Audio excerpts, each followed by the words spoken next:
wabarakatuh. Saya Eldina Sabila Asti. Saya dari Prodi Ilmu Komunikasi UIN Sunan Kalijaga, Yogyakarta. Nah, di sini aku akan menjelaskan tentang teknik presentasi periklanan yang dosennya diampu oleh Pak Ahmad Zuhri. Selamat menonton. Nah, di sini yang pertama adalah strategi berbicara. Strategi berbicara memiliki beberapa metode atau trik. Yang pertama, yaitu kita harus mengerti bahwa untuk berbicara dengan lawan bicara kita, entah itu klien, entah itu pelanggan, atau orang yang kita targetkan menjadi potensial konsumen, itu dengan cara menatap mata lawan bicara kita. Kontak mata sangat penting dan berarti bagi lawan bicara. Kemudian, setelah melakukan kontak mata, akan menimbulkan empati dari lawan bicara. Nah, yang kedua, yaitu menciptakan kesan pertama yang sangat membantu untuk menciptakan peluang-peluang berikutnya.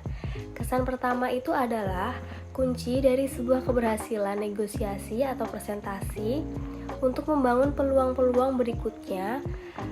Jika kita tidak memperlihatkan kesan pertama ini kepada orang lain, tentunya akan sulit untuk membangun komunikasi atau hubungan-hubungan berikutnya. Jadi, itulah pentingnya kesan pertama bagi sebuah pertemuan. Jadi, dari tatapan mata, kemudian menuju ke kesan pertama. Kesan pertama itu seperti apa? Bisa dengan kita sopan, kita ramah, kita berpakaian rapi, tata bicara kita yang halus, tegas, dan lugas sesuai karakter masing-masing sehingga membuat orang lain terkesan. Dapat juga dengan style atau gaya berpakaian. Intinya, membuat kesan yang unik dan berbeda yang akan membuat orang terngiang-ngiang dengan kita.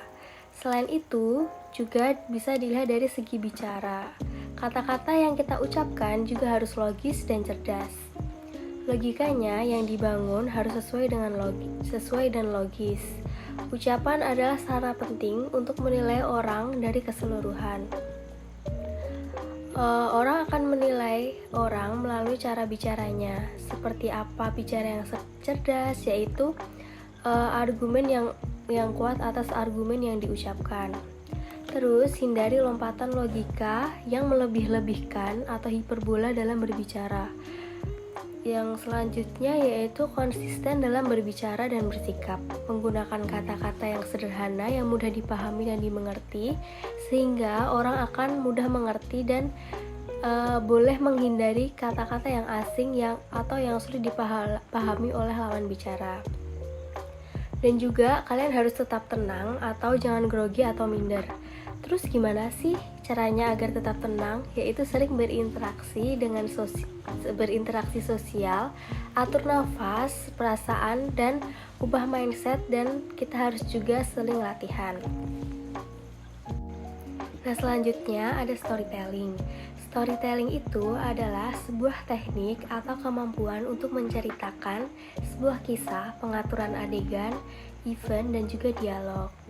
Nah, storytelling ini memiliki beberapa unsur. Yang pertama yaitu tema, selanjutnya alur, konflik, simpati, solusi, dan yang terakhir yaitu efek. Selanjutnya yaitu poin berani berbicara. Gimana sih cara kita berani berbicara? Sering banget kan kita grogi bahkan sampai keringetan dingin ketika kita berbicara di depan umum. Nah, ciri-ciri orang trauma berbicara seperti berbicaranya jadi terbata-bata, suaranya jadi kecil, gagap yang berlebihan, tidak berani menatap orang lain, dan juga groginya sampai gemeteran. Terus, gimana caranya membuang rasa takut ketika akan berbicara dengan orang lain? Yaitu harus mengimajinasikan atau mempersepsikan pendengar atau menganggap orang atau pendengar seperti karikatur. Yang kedua, hindari merendahkan kapasitas diri ketika berbicara dengan mereka atau orang lain karena akan memberikan impact yang negatif kepada lawan bicara sehingga lawan bicara akan ragu kepada kita dan tidak yakin dengan apa yang kita ucapkan. Terus yang ketiga, mempelajari konten dengan baik karena itulah sumber kepercayaan diri kita. Walaupun kita takut, tapi kita harus tetap mempelajari konten kita. Yang keempat yaitu berdoa atau menyelipkan kata-kata motivasi untuk meyakinkan diri kita agar kita bisa percaya diri saat kita berbicara. Ada juga unsur nonverbal, yaitu seperti bahasa tubuh atau penampilan yang mencuri perhatian. Nah, kalau kita tidak bisa menjadi yang terbaik, jadilah yang paling unik. Ekspresikan wajah selalu tersenyum, karena dengan tersenyum membuat orang atau lawan bicara menjadi senang untuk berinteraksi dengan kita, sehingga orang lain lebih nyaman dan gembira ketika berinteraksi dengan kita. Poin selanjutnya yaitu teknik berbicara. Dalam presentasi juga ada strategi bertanya. Ada beberapa macam strategi bertanya. Hal ini penting karena dalam sebuah interaksi yang efektif adalah dengan adanya feedback atau bertanya. Pertanyaan yang diajukan merupakan wujud ketertarikan pada lawan bicara. Jadi ketika ada presentasi dan ada yang bertanya, akan semakin membuat antusias dan komunikasi pun berjalan secara efektif. Dalam komunikasi ada 3 hal yang harus dipenuhi jika ada pertanyaan, pujian, dan reaksi. Ciri-ciri komunikasi yang berhasil yaitu memiliki potensi untuk mengembangkan momen-momen berikutnya adalah mengandung salah satu dari 3 hal tersebut. Nah, pertanyaan merupakan bentuk ketertarikan terhadap lawan bicara. Kemudian komunikasi tidak akan terwujud jika tidak ada ketertarikan terhadap lawan bicara. Nah, pertanyaan bisa dimulai dengan cara yang sederhana, yaitu seperti menanyakan nama, intinya sesuai dalam konteks pembicaraan tersebut. Nah, pujian akan mendatangkan reaksi yang baik dan memiliki efek yang instan terhadap manusia. Contohnya, seperti dengan memberikan pujian tentang penampilan lawan bicara atau hal-hal lain. Pujian sederhana namun memiliki dampak yang luar biasa, atau bisa juga memuji dengan cara pemikirannya.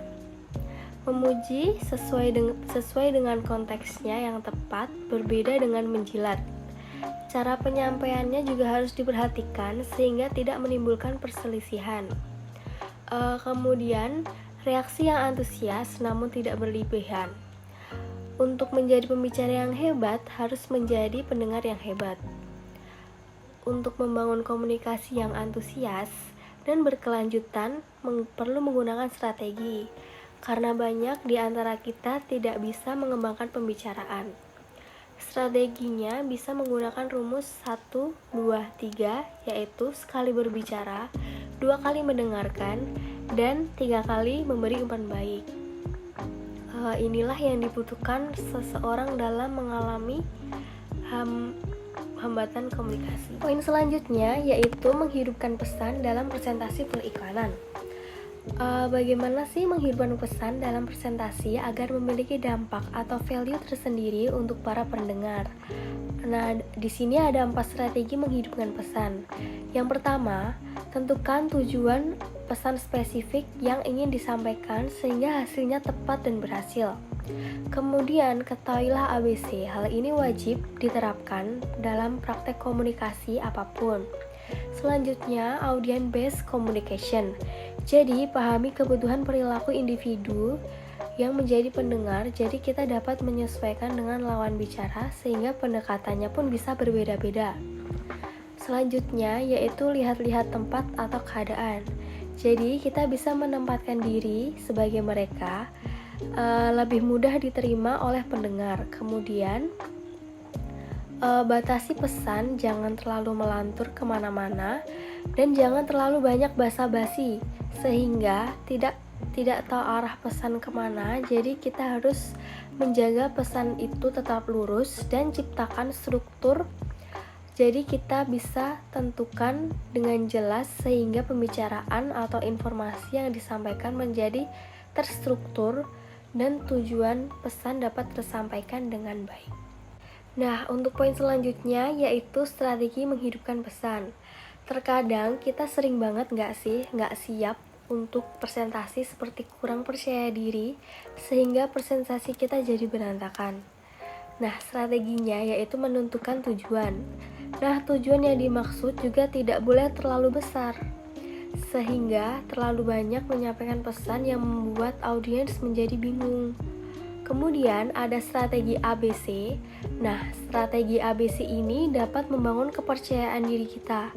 Kita harus memfokuskan sebagian besar perhatian kita kepada audiens, sehingga ketegangan yang kita rasakan akan semakin hilang dan presentasi pun akan berjalan dengan lancar. Dalam menghidupkan pesan, kita juga perlu mengenali penonton atau audiens sehingga tujuan kita akan terbentuk.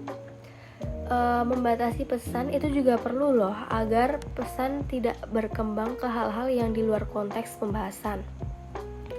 Selanjutnya, ciptakan struktur. Menyusun struktur ketika akan berbicara adalah kunci kelancaran dalam presentasi, sehingga pesan dan tujuan akan sampai ke audiens dengan baik dan efektif.